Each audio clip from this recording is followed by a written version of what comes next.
સમગ્ર ગુજરાતની જનતાની જે તકલીફો છે, પીડા છે, જે દર્દ છે, સરકારનો ગેરવહીવટ ને ભ્રષ્ટાચાર ને અત્યાચાર છે, એ તમામ લોકોની તકલીફો, પીડા અને આક્રોશને વાચા આપવા માટે આ જન આક્રોશ યાત્રા છે.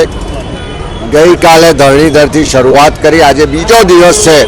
રસ્તામાં યુવાનો મળે છે તો ફિક્સ પગાર, કોન્ટ્રાક્ટ, આઉટસોર્સિંગ નાબૂદ કરવા માટે રજૂઆત કરે છે. ખેડૂતો મળે છે તો દેવા માફ કરવા માટે વાત કરે છે. ઠેર ઠેર દારૂ અને ડ્રગ્સની બધી વધી છે, યુવાધન બરબાદ થઈ રહ્યું છે એવી મહિલાઓ ફરિયાદ કરે છે. મોંઘવારીને કારણે ઘર ચલાવવું મુશ્કેલ છે. નાના વેપારીઓના ધંધા વેપાર ચોપટ થયા છે. અધિકારીઓનું રાજ ચાલે છે. ચારે તરફ ભ્રષ્ટાચાર છે. ચારે તરફ લોકો આક્રોશમાં છે.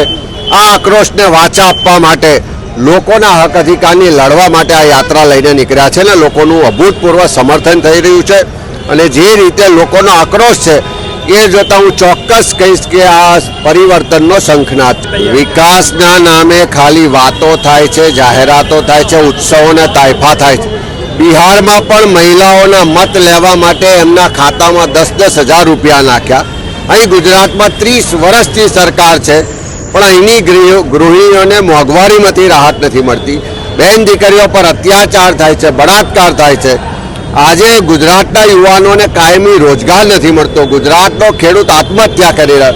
સરકારના ત્રાસથી સરકારી કર્મચારીઓ એવા BLO પણ આત્મહત્યા કરી રહ્યા છે. એટલે તમામ વર્ગ વિસ્તારના લોકો આ સરકારથી નારાજ છે ને પરિવર્તન થવા જઈ રહ્યું છે. રોજગાર આપો.